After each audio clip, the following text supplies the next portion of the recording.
como tentar conseguir uma renda mensal. Desse raciocínio de renda mensal, evoluiu para a carteira de renda mensal, que o mercado depois acabou apelidando de carteira de previdência. Então, o que eu fiz? Eu quis tentar edificar, pavimentar uma carteira de renda mensal, só que com renda fixa jamais eu conseguiria isso. Uhum. Então, eu tinha que me associar ao quê? Aquilo que é uma das coisas mais importantes no mundo, tá certo? Eu tinha que exorcizar a agiotagem. Eu tinha que fazer o quê? Eu tinha que mirar os meus investimentos para a geração de riqueza. Foi o que eu fiz. Onde é que você gera riqueza? Investindo na produção, tá certo? Então, foi o que eu fiz. Comecei a analisar as empresas e tive uns resultados fenomenais. Primeiro, eu analisei o seguinte, a Previdência. O que é a Previdência? A Previdência nada mais é do que uma provedora de recursos.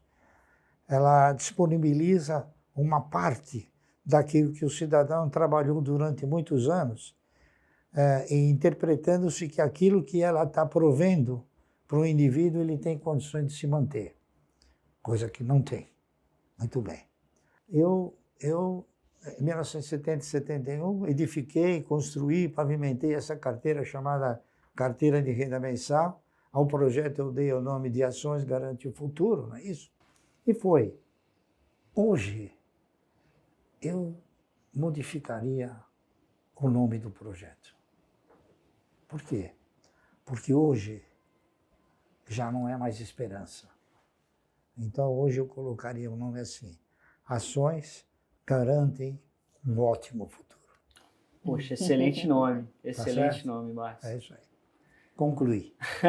Ótimo. Bom, vamos lá, né?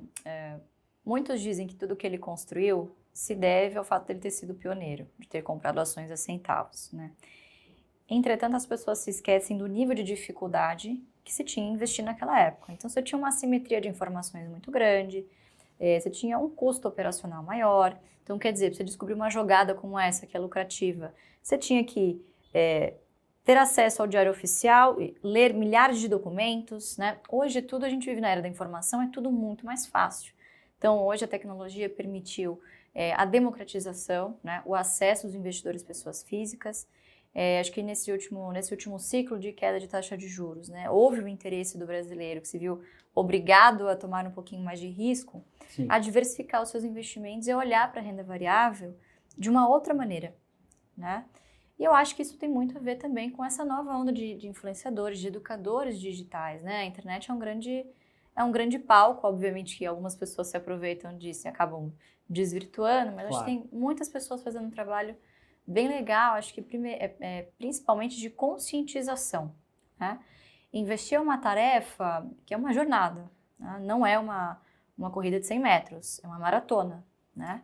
E obviamente que para você descobrir o seu perfil de investidor, isso demanda tempo, isso demanda o que a gente chama de PDP, prioridade, disciplina e paciência, né? Então, um dos nossos desafios foi justamente pegar esse estudo da década de 70 e traduzir para uma linguagem mais atual, mais jovial, né? E que pudesse ter uma escala muito maior, né? Então a internet, obviamente, permite esse tipo de projeto, né? E foi o que a gente fez. Eu acho que é conscientizar o cidadão brasileiro de que ele não precisa abandonar a renda fixa, né? Ele tem que usar a renda fixa para tentar manter o seu poder de compra ali no curto prazo, manter uma reserva de emergência e uma reserva de oportunidade para manter aportes constantes, contribuir para a sua própria previdência, só que nas empresas, né? Então, veja só, essa questão da fragilidade da nossa previdência social é uma questão que ele se preocupa desde a década de 70 e é um assunto tão atual ainda, né? Então, a gente já rodou algumas simulações. Se você fizer uma contribuição pelo teto, que hoje é de R$ 877, ao final de 35 anos, que é o tempo mínimo de contribuição, você vai ter um total de 0 patrimônio lá na frente, né? Recursos esses administrados pelo Estado, que a gente sabe que é extremamente ineficiente como gestor, né? E distribuidor de recursos. E você vai estar sujeito a um teto ali, corrigido, né, obviamente, mas daqui a 35 anos o teto seria mais ou menos de R$40 mil ao mês, né? Levando uma correção de 5% ao ano de INPC do teto hoje de R$7.500. Essa mesma simulação, esse mesmo aporte mensal de R$877, num investimento, sendo bem conservadora, considerando uma taxa de 10% ao ano de rentabilidade, somando dividendos, tudo aquilo que você, né, porque em determinado momento, aquilo que você coloca no bolso, a empresa te entrega Sim. igual, né? Tem uma zona de arrebentação em que a própria empresa, os próprios dividendos da sua carteira já tem uma robustez tal que você não precisa mais tirar do seu bolso. Então, essa mesma projeção de 35 anos no investimento previdenciário em bolsa, uma carteira de renda mensal, como ele fala, geraria um patrimônio de aproximadamente R$14 milhões e uma renda equivalente mensal a R$110 mil. Quer dizer, muito superior, né? E 35 anos passam voando, né? Passam voando. Olha só, desde a tese, desde a pesquisa, foi 1970. A gente já tem 53 anos desde então. E o mais interessante disso tudo é que continua super atual. A gente está falando de uma pesquisa da década de 70. A Luiz não mudou. A Luiz citou vários fatores em que o mundo está completamente diferente.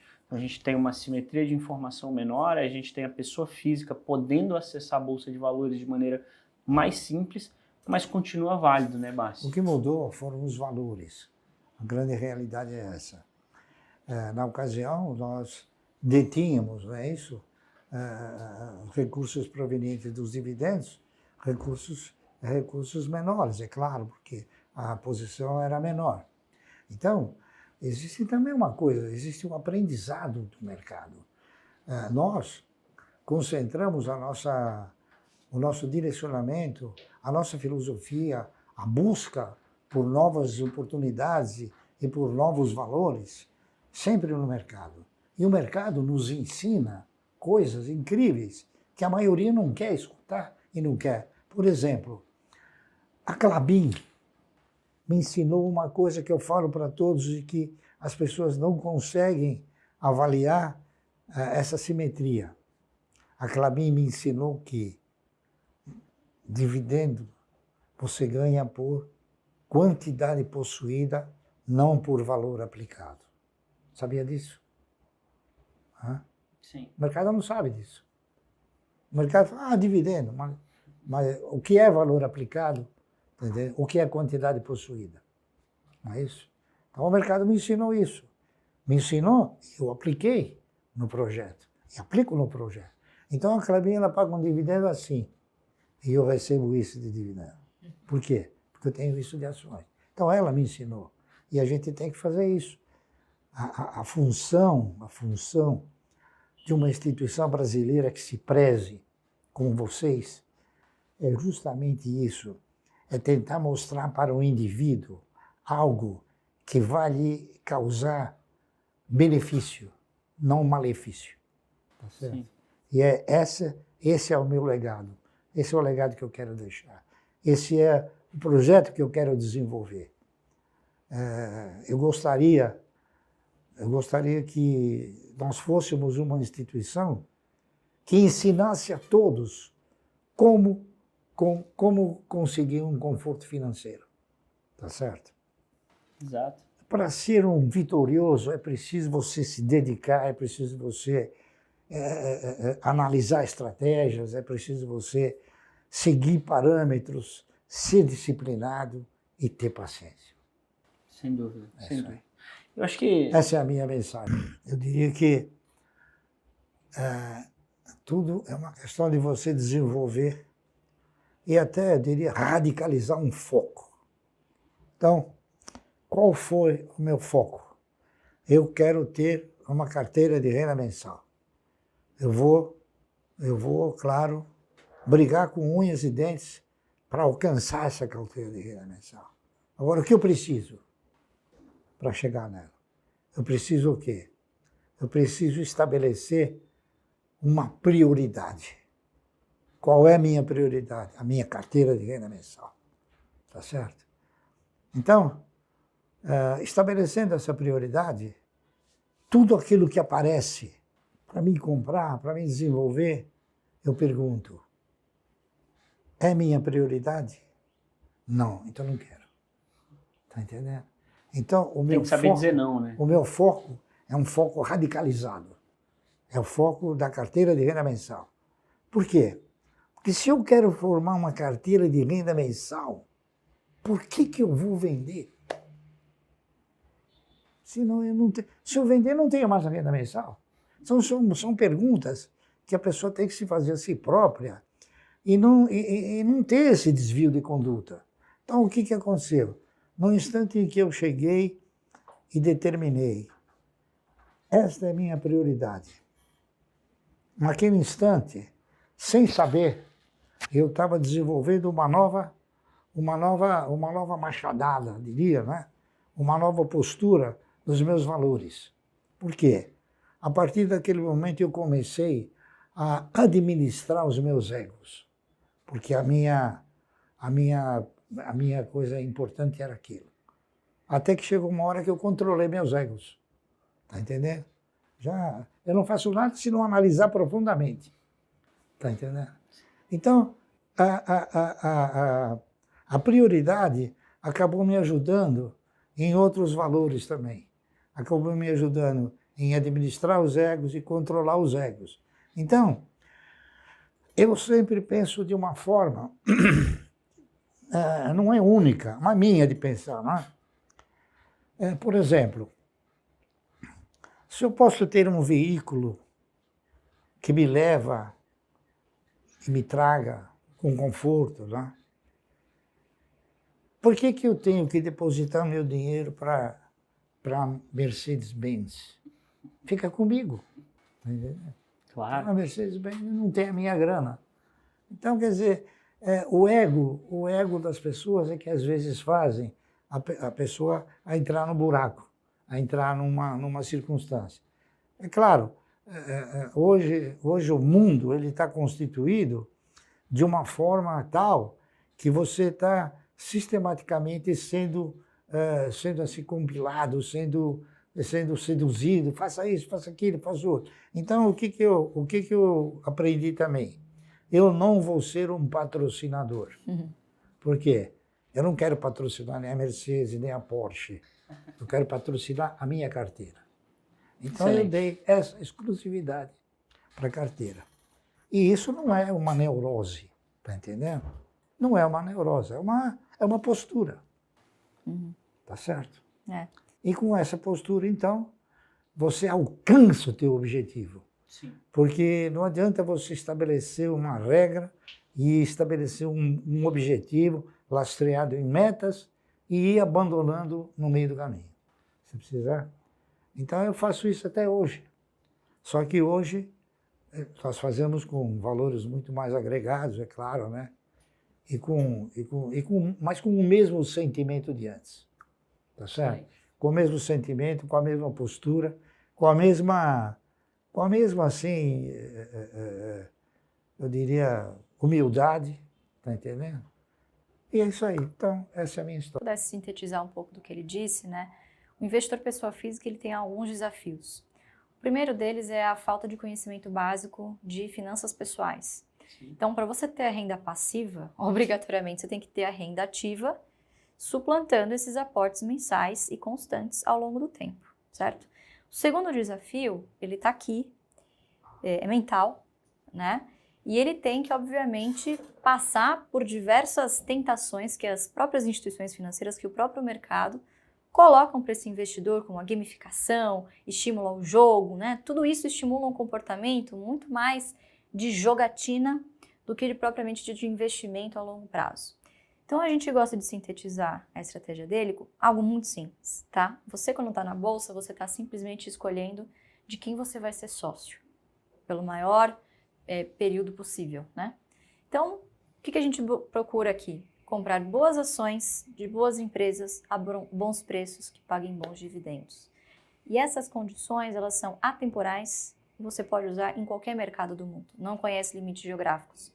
Em qualquer lugar do mundo você pode encontrar uma boa empresa a bom preço. A gente faz isso aqui no Brasil porque a gente vê muita oportunidade, né, pai? Muito mato alto ainda para comprar, muitas empresas com margens excelentes, com excelente governança, que você não vê, inclusive, com vantagens competitivas muito fortes, né, em cada um dos seus negócios. E o que a gente busca são negócios, na medida do possível, que sejam perenes, que consigam gerar um bom fluxo de caixa, né, porque acho que a grande diferença daqueles que procuram crescimento, que esse crescimento pode não vir, todo o valor desse tipo de empresa está na perpetuidade, certo? Uma empresa que paga dividendos, você vê, o gestor ele se vê obrigado a remunerar o seu acionista, o que sobra ele precisa de fato empregar em investimentos que tragam taxas de retornos que realmente valham a pena. Então, quer dizer, ele tem recursos mais escassos e, obviamente, quando ele precisa investir um volume maior, ele recorre àquele acionista cativo, né? Então, obviamente que ser acionista exige também não só momentos em que você recebe dividendos, mas momentos que você tem que contribuir para que essa empresa continue gerando fluxos de caixa que alimentem uma carteira de dividendos, né? Então, é uma relação de parceria que você tem que desenvolver, né? Então, raramente a gente faz vendas, é sempre pensando de quem eu vou me tornar mais sócio, né? Então, obviamente que esses são desafios de mentalidade, né? De você empregar os seus recursos corretamente, que você não ensina uma população que está tão acostumada com o correntismo a fazer uma coisa dessas assim numa velocidade tão rápida. Claro. Né? Então, imagina, ele vem fazendo isso desde a década de 70, a gente vem fazendo desde 2018. Então, é um trabalho de formiguinha, é um trabalho geracional também. Então, a gente acredita que a próxima geração vai estar muito melhor informada pelos seus pais, né, pelos seus familiares, de como seguir essa trajetória. Né? E depois eu gostaria também de fazer um complemento que me parece agora oportuno. A nossa postura, quando desenvolta na questão de montar a carteira de renda mensal, ela combinou alguns valores, não é isso? E qual um desses pensamentos? Eu tenho condições de ser dono? A pergunta. Não. Então eu posso ser parceiro? Pode. Eu posso ser dono do Banco do Brasil? Não, jamais. Mas eu posso ser parceiro, por que não? Então, eu falei, poxa, eu vou ser parceiro do banco.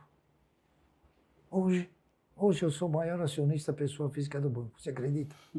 Acredito. Por devagarzinho.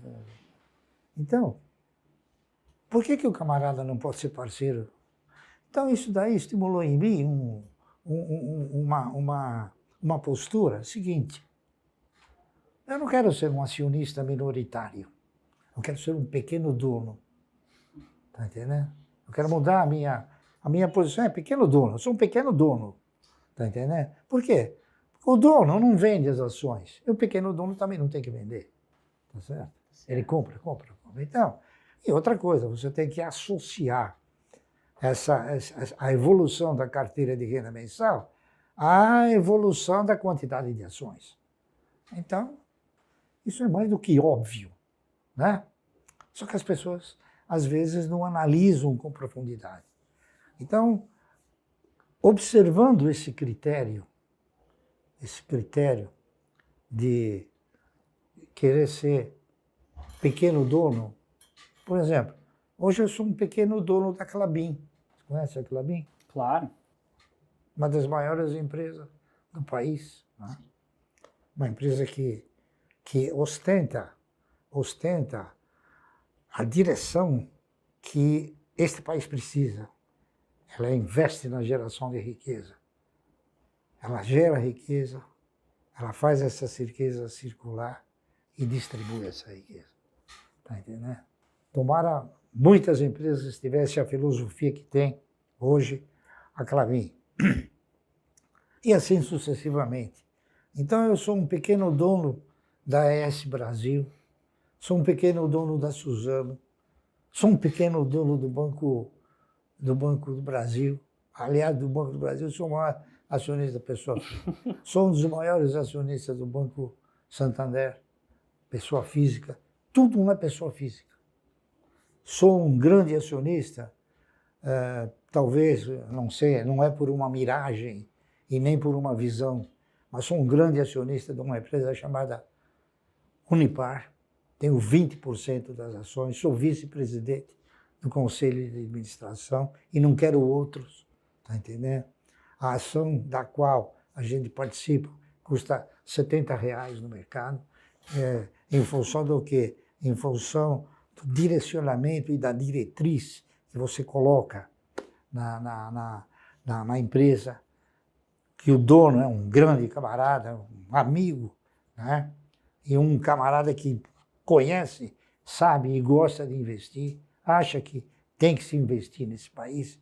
Mentalidade essa que está praticamente exorcizada a maioria da população. Então, a gente procura ser o quê? Um vitorioso nato. A gente não aceita a derrota. Mas a derrota ela é inerente do fato, né? Sim. Só que a gente tem poucas derrotas. Importante ter menos, né? E a gente briga para não ter, entendeu? Exato. Então é isso aí. A gente procura desenvolver um negócio chamado o óbvio, coisa que o brasileiro, lamentavelmente, por força de uma série de circunstâncias, ele desenvolve a fantasia. O mercado de valores não é esse fantasma que muitos apregoam ser. O mercado de valores é um instrumento da economia que deveria ser direcionado de uma outra forma. Lamentavelmente, eu considero isso, é uma definição minha, nós somos um país que tem uma bolsa rica e um mercado pobre. Por quê? Porque aqueles que deveriam fazer alguma coisa pelo mercado, não fazem pelo mercado, fazem para o seu benefício próprio, correr atrás de emolumentos, fazer com que hajam movimentações estratosféricas para poder se beneficiar de emolumentos e corretagem. O mercado precisa o quê? O mercado necessita de uma estrutura educacional, como a minha filha está desenvolvendo. Ela está fazendo o trabalho que o governo devia fazer. Está entendendo? Mostrar para o cidadão o caminho do investimento através do investimento na geração de riqueza, através das ações. O futuro não deste país, o futuro de todos os países é justamente esse. É você investir na geração de riqueza para que você possa gerar o quê? Tributo, emprego, entendeu? Eu vejo as autoridades, grandes autoridades, chegar até falar, não, investe em outro país. Isso aí é ridículo, né? Você tem que investir aqui. Agora, por que o cidadão não investe aqui? Porque se ele investir no outro país, o custo dele é bem menor do que aqui. Então, o empresário, ele quando toma a iniciativa de edificar um negócio, é claro, esse negócio ele tem que ter duas coisas fantásticas. Ele tem que ter custo e lucro, né? A pretensão aqui é que o cidadão não tenha lucro. Então, ele não pode ter o negócio. Está correto? Então, você tem aqui uma série de ingredientes que maculam, que prejudicam essa filosofia. Primeiro, você tem um tributo arrasador. Está correto? São 34% que se paga. É uma coisa fantástica. Você tem o custo trabalhista, que é extremamente oneroso, com benefícios e direitos incalculáveis, coisas que não existem em outros países e que não é desumano, tá entendendo? A verdade é essa. Então, nosso país é um país que precisa ter um choque anafilático em termos de economia e em termos de direcionamento, para que ele possa, então, talvez, um dia não ter mais ninguém na rua, como tem hoje. Tá certo? Isso. Lamentável. Luiz. Acho que a minha mensagem um pouquinho mais curta são duas coisas. Primeiro, estude para ser o seu próprio gestor, né? O custo de oportunidade de você delegar as suas decisões de investimento 100%, seja por falta de confiança, né, ou por até falta de tato com o mercado, né? Obviamente que a gente sabe que isso não é ensinado nas escolas. Então, estude para ser o seu próprio gestor, né? O seu eu do futuro vai te agradecer lá na frente, né? E segundo, acho que mais fácil ainda do que você descobrir por onde começar na bolsa é por onde não começar, o que você não quer. Então, tenha um objetivo claro de onde você quer chegar, né? E escolha empresas que tenham a ver com esse objetivo. Então, que sejam perenes, que paguem bons dividendos, que sejam transparentes, tenham boa governança. E evite aqueles setores mais cíclicos, ligados a consumo, né? Como varejo, enfim, que tendem a ser setores bastante complicados, de altos e baixos, né? E que dificilmente remuneram bem o seu acionista. Então, é fazer o feijão com arroz bem feito, por muito tempo. Você vai ser bem sucedido, exatamente.